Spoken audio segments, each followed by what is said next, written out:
Good morning, little friends.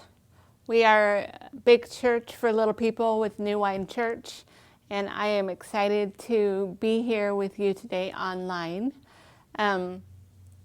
We are supposed to start a brand new series with Kids Church. We just finished our Parables of Jesus, and we were going to start something new, but we are so very close to Easter that I think that we're going to put that off just for a little bit, and we are going to talk about just the upcoming weeks of Easter and what that means.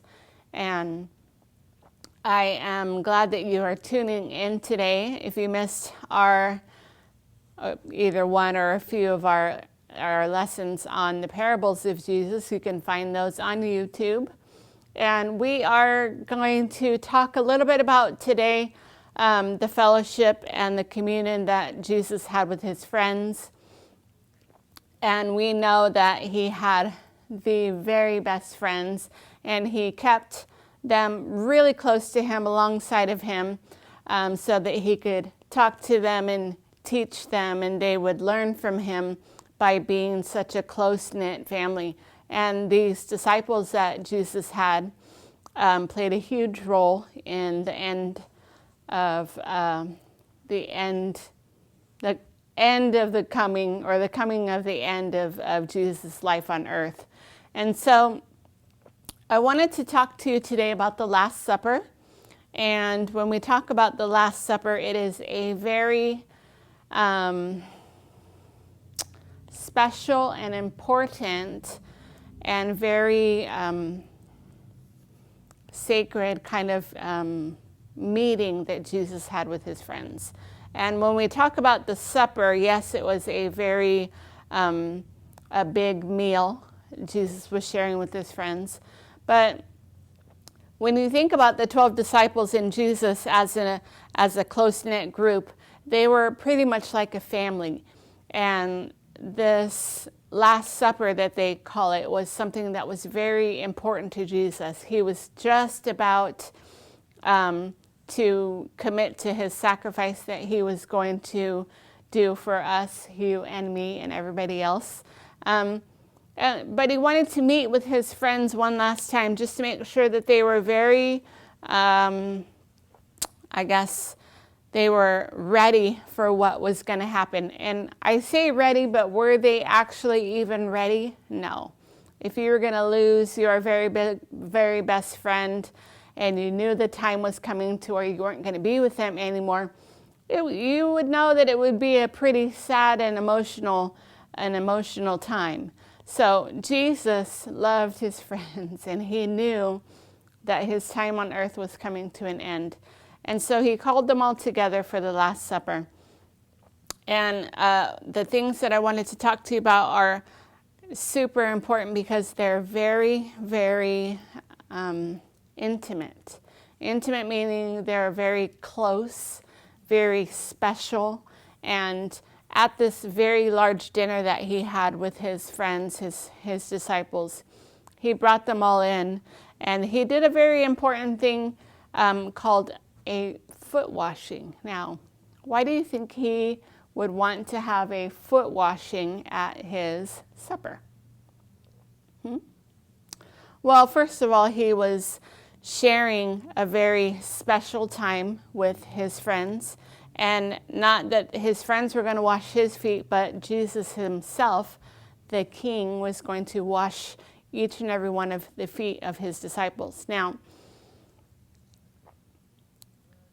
when we talk about the foot washing, it is a very humbling event, meaning that it's something that you do and you don't feel, you put yourself very low, because feet can be yucky and stinky. And back then in Bible times, they walked everywhere, and they didn't have paved roads, so their feet were really dirty. And so Jesus, as an act of love, he brought them all together, and one by one, he began washing their feet. Now, that is a very huge act of love and act of kindness, and it was also very humbling, which means it was putting yourself very low, not thinking of yourself very high, but humbling yourself to a very low state because it's not at all like the funnest or the greatest thing to do is touch people's feet. But he did it because he loved them and he wanted to show them love. And so I think it was very amazing that he did that. Also, at the Last Supper with his very best friends, he called them over together to talk about what was ultimately coming. He was going to sacrifice his life, and he wanted them to all be on the same level. He wanted them to know the seriousness of it, that he was no longer going to be with them.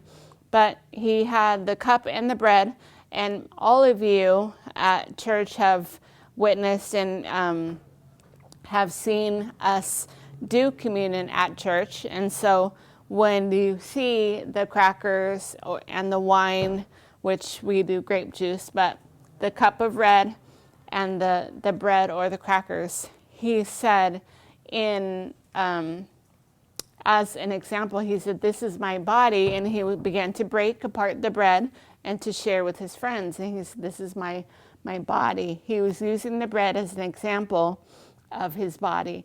And the juice, he wanted them to partake in the juice, and he said, this cup of red juice is going to remind you of my blood. And so Jesus was creating a visual, something that they could see and touch, but that when they saw these things again after Jesus was gone, they would truly remember the special moment that they were having with Jesus right then and there. Because Jesus was talking and encouraging them to remember the sacrifice that he was about to make. Because when Jesus died on the cross, remember, his body was broken. And so as they broke the bread and he shared with his friends, he was telling them, when you do this, when I'm not gone, but you're going to do this and you're going to remember me. It was something that he wanted them to share in, so that when he was gone, they could feel like they were still connected to him. Very important. So communion, he had the foot washing, very, very intimate foot washing ceremony. He loved his friends. He ate dinner with them. He broke bread. He did the communion, the wine and the bread. And they celebrated. In a way, this was a celebration. This was their time to celebrate the love that they had, generated these last, so many years. They created such a friendship bond and a love for each other that obviously Jesus did not want to end, but he was encouraging them, I'm not going to be here forever, but this is how you can remember me. And so as a church, when we do it at Big Church, when we take communion, the wine and the juice, we remember the sacrifice that God did for us when he sent Jesus to the earth to sacrifice his life on the cross for you and me. So this was a very special night. And even though it's a great part of the Easter story, because it's the very beginning of what was about to take place, we too can remember the sacrifice that Jesus did for us, and we can celebrate, the love and the amazing, devotion that he had for us and has for us, that he was going to give that to us. He gave his life for you and me. And when we think about, our family, and when we sat down to dinner, we can remember, just the specialness of eating with people that you love and sharing, in drink with the people that you love.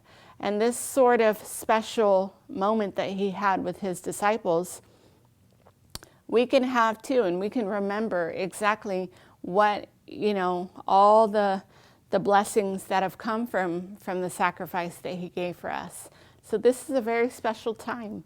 And Easter is amazing, and we are getting ready to celebrate in such an amazing way.